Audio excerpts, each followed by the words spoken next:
Assalamualaikum warahmatullahi wabarakatuh. Salam sejahtera bagi anak-anak soleh se-Indonesia.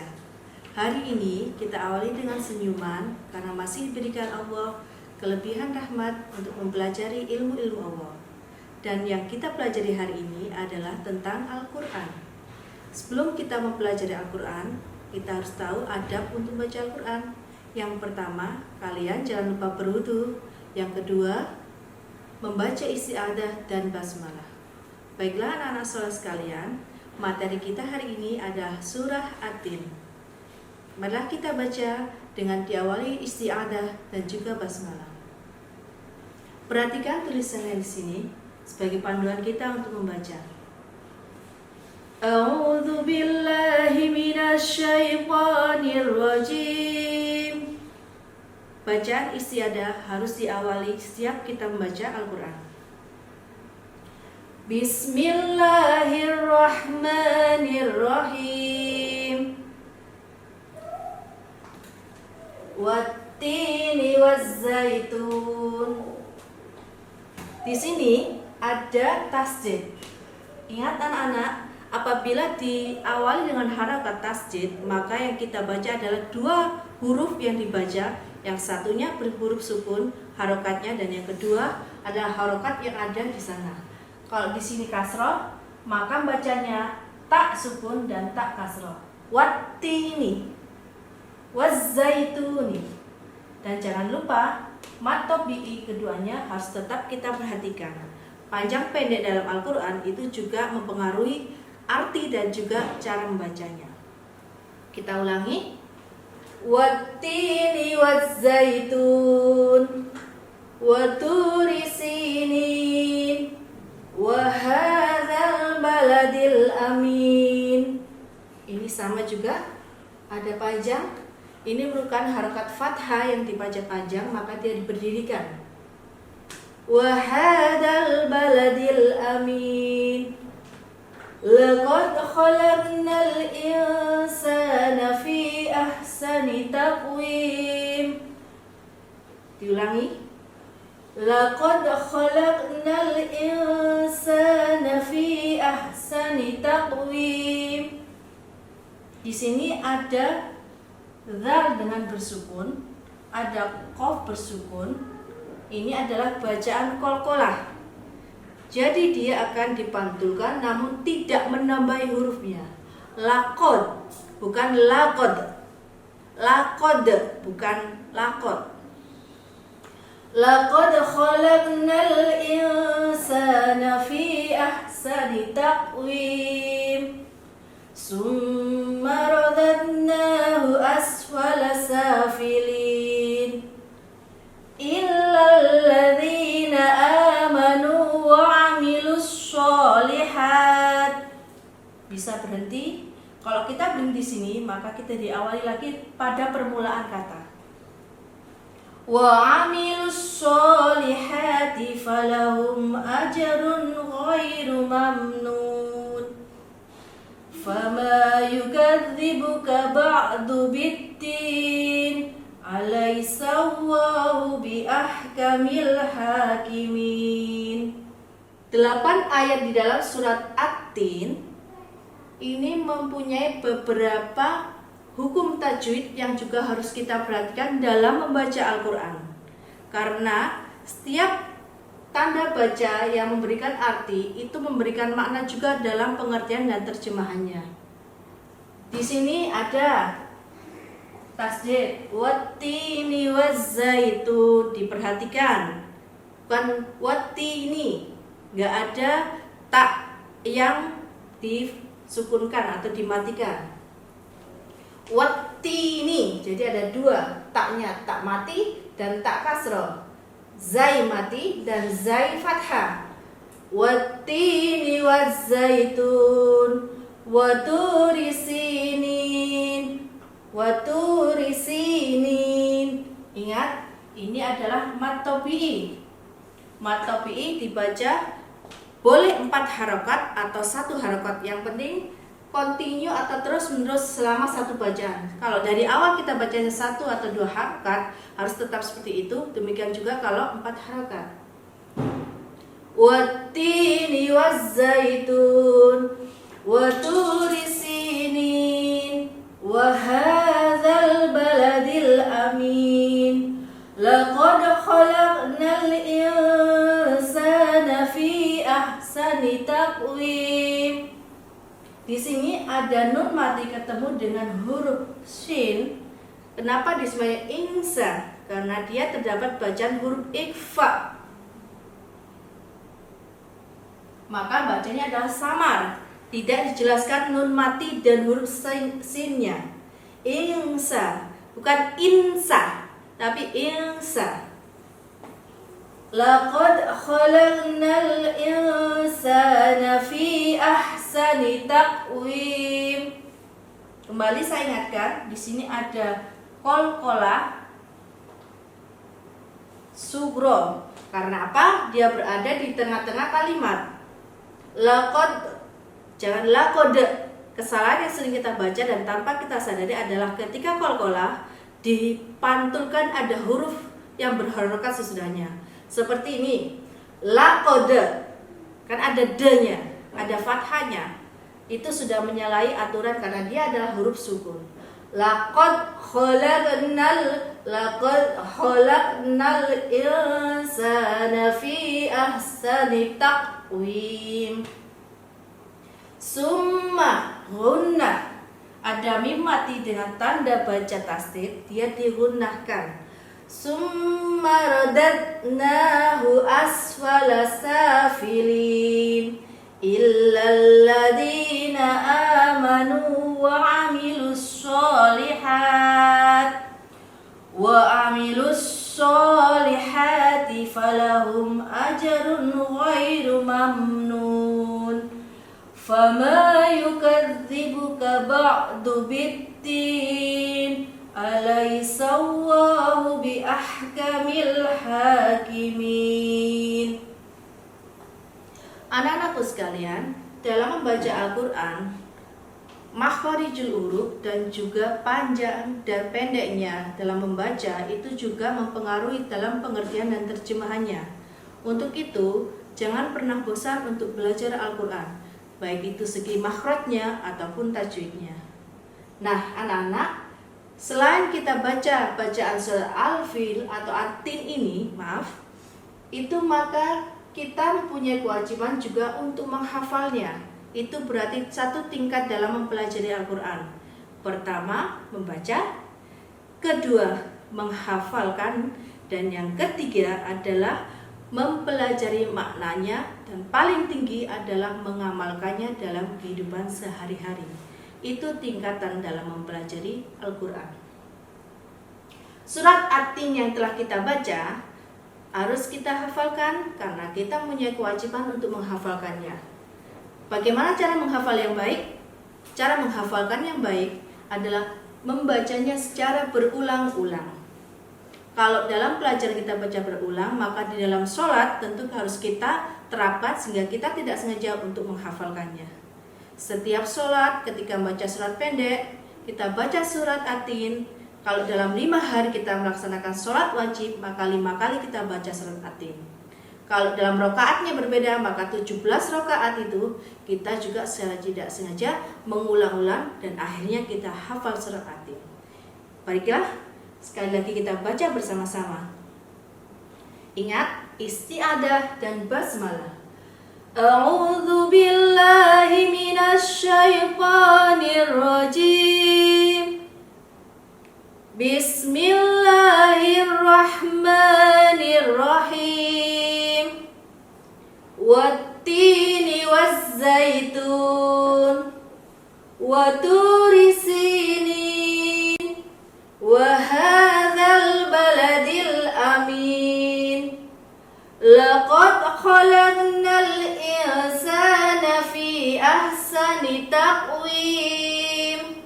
Summa radadnahu asfala safilin. Illal ladzina amanu wa amilus solihati falahum ajrun ghairu mamnun Fama yukadzibuka ba'du biddin. Alaysa Allahu bi ahkamil hakimin. Shadaqallahul adzim. Nah, anak-anak, kita telah membaca surat At-Tin dan juga bisa menerapkannya dalam sholat wajib dan fardu kita untuk menghafalkannya. Nah, naik setelah tangkat itu kita harus mengetahui juga makna yang ada dalam kandungan surat At-Tin. Surat At-Tin menurut Ibnu Jarir Al-Autif yang diriwayatkan oleh Ibnu Abbas, asbabul nuzul atau penyebab turunnya surat At-Tin ketika seorang sahabat bertanya kepada Nabi Muhammad, "Wahai Nabi, aku sudah tua, sudah pikun. Bagaimana aku melakukan amal-amal soleh? Aku lupa, hari ini aku makan, bisa 1 jam lagi aku lupa. Apakah aku mempunyai amal soleh yang tercatat?" Maka turunlah surat At-Tin ini melalui malaikat Jibril kepada Nabi Muhammad yang mengatakan bahwa di ayat yang kelima, "Summa radadnahu asfala safilin." Kemudian aku jadikan mereka kepada hal yang serendah-rendahnya. Dalam artian pada saat itu adalah yang serendah-rendahnya manusia adalah dia yang tidak ingat apa yang telah dikerjakannya. Tapi apa jawabannya Allah?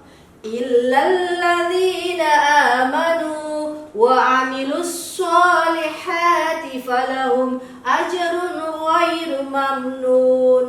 Kecuali mereka yang melakukan amal soleh, maka pahala yang terdapat pada itu adalah yang tidak terputus-putus. Maka jangan khawatir, katanya Nabi Muhammad pada seorang sahabat yang bertanya itu, meskipun kamu pikun tapi kamu melakukan amal soleh, maka amal yang kamu kerjakan itu mempunyai pahala yang tidak terputus-putus. Apalagi kalau kita mengerjakan 3 hal yang sering disabdakan Nabi Muhammad SAW. Apa itu anak-anak? Iya, 1 adalah ilmu yang bermanfaat. Mengajarkan ilmu walaupun hanya mengajarkan alif saja, itu sudah mempunyai pahala yang terus menerus sampai kita meninggal. Yang kedua adalah anak yang soleh. Kalau kita menciptakan anak-anak kita, mengajarkan anak-anak kita menjadi soleh, maka pahala yang kita dapat juga tidak terputus-putus. Dan yang terakhir adalah sedekah jariyah. Apa sedekah jariyah itu? Adalah kalau kita mengamalkan sesuatu dalam bentuk harta, contohnya kita infak ke masjid, maka setiap orang yang sholat di masjid itu maka pahalanya akan terus mengalir pada kita walaupun jasad kita sudah tidak ada di makan bumi. Itulah yang dinamakan sebagai amal soleh yang pahalanya tidak pernah terputus-putus. Baiklah, sekarang kita coba terjemahkan satu persatu dari surat At-Tin ini. Wattini wazzaitun. Nah, wattini wazzaitun. Demi buah. Di sini Allah bersumpah. Banyak sekali ayat-ayat di dalam Al-Qur'an yang mengatakan sumpah Allah tentang keberadaan dari hal yang diterangkan. Di sini yang dikatakan adalah demi buah tin dan buah zaitun. Ada sebagian ulama mengatakan arti buah tin dan buah zaitun adalah buah itu sendiri. Yang pertama buah tin. Kita kenal buah tin itulah buah yang banyak mengandung efek-efek kesehatan, bisa untuk mengobati kecerdasan, sakit-sakit, dan juga dapat memberikan daya tahan tubuh. Sedangkan buah zaitun kita tahu kandungan minyaknya sangat tinggi sekali. Di negara-negara Arab, terkadang untuk menghidupkan lampu lentera ketika zaman Nabi adalah menggunakan buah zaitun ini karena minyaknya itu. Ini makanya Allah mengatakan bahwa ulama wattini wa zaitun, demi buah tin dan buah zaitun. Tapi ada pula yang mengartikan kenapa di sini dikatakan buah tin dan buah zaitun, karena buah tin itu adalah menggambarkan tempat turunnya wahyu Allah kepada Nabi Nuh, yaitu di Damaskus. Jadi buah tin ini banyak kita dapati di daerah Damaskus. Dan wazaitun adalah buah zaitun, buah yang sangat banyak sekali terdapat di daerah Baitul Maqdis, di mana Nabi Isa mendapatkan wahyunya di sana. Maka ada yang mengatakan perumpamaannya atau ditashekannya, disamakannya demi buah tin dan buah zaitun. Allah mengatakan sumpahnya bahwa di sanalah tempat aku menurunkan wahyunya, yaitu di Damaskus dan di Baitul Maqdis. Ayat pertama kita lalui, demi buah tin dan buah zaitun. Wa turi sinin. Nah, wa turi sinin, dan demi gunung Sinai. Kita ketahui bahwa gunung Sinai adalah gunung tempat Nabi Musa menerima wahyunya yang pertama dan dikenal dengan Ten Commandment, 10 pedoman yang diaturkan dalam kitab Taurat yang diturunkan kepada Nabi Musa. Demi gunung Sinai. Wattini wazzaitun, demi buah tin dan buah zaitun. Waturi sinin, dan demi gunung Sinai. Wahadal baladil amin, dan inilah kota yang sangat aman. Siapakah kota atau apakah kota yang aman itu? Allah mengatakan kota yang aman adalah Makkatul Mukarramah, kota Mekah, sehingga kota Mekah mendapat sebutan Ummul Qura, yang artinya kota yang aman. Kenapa dikatakan kota yang aman? Di saat itulah sebagai pusat seluruh umat muslim sedunia untuk beribadah, yang diawali dengan dibangunnya Ka'bah oleh Nabi Ibrahim. Nah, di sini sudah jelas di mana Allah menurunkan wahyu kepada Nabi Nuh, kepada Nabi Isa, Nabi Musa, dan wahadal baladil amin, Nabi Ibrahim, yang langsung nyambung kepada Nabi Muhammad. Laqad khalaqnal insana fi ahsani taqwim. Sesungguhnya aku telah menciptakan manusia itu dalam bentuk yang sangat sempurna. Kita ketahui manusia itu sangat sempurna, anak-anak. Dari mulai kepala yang diisi dengan rambut, otak, mata, panca indera, semuanya tersambung oleh sel-sel yang menggerakkan sehingga kita dapat melakukan hal apapun. Apabila kita bedah satu rambut saja, udah berapa DNA yang kita ketahui. Dalam film-film terus kita tahu ya, kalau melalui DNA itu kita bisa tahu ciri ataupun identifikasi seseorang. Itu subhanallah, bagaimana Allah menciptakan manusia sangat sempurna sekali. Di dalam ayat yang keempat mengatakan bahwa memang makhluk yang paling sempurna adalah manusia. Sehingga Allah sangat jelas menyuruh para malaikat dan juga para iblis menyembah Nabi Adam, karena inilah makhluk yang sempurna. Karena apabila manusia itu sudah beribadah pada Allah, mengabdi seluruhnya pada Allah, melebihi dari ketaatan seorang malaikat. Tapi di ayat selanjutnya dijelaskan oleh Allah, summa radadnahu asfala safilin. Kemudian aku akan membuat ataupun manusia itu dapat menjadi sesuatu yang lebih rendah serendah-rendahnya. Kapan itu terjadi? Ketika manusia itu tidak menggunakan akal dan pikirannya, maka yang ada nafsunya, saat itulah manusia sama dengan hewan. Dia kehilangan ruh ilahinya yang dapat mewakili dirinya sebagai khalifah di bumi ini. Maka manusia itu yang menyebabkan dia berada di serendah-rendahnya. Untuk itulah bagaimanakah manusia dapat menjadi manusia yang paling sempurna? Illal ladzina amanu wa 'amilus sholihati falahum ajrun ghairu mamnun.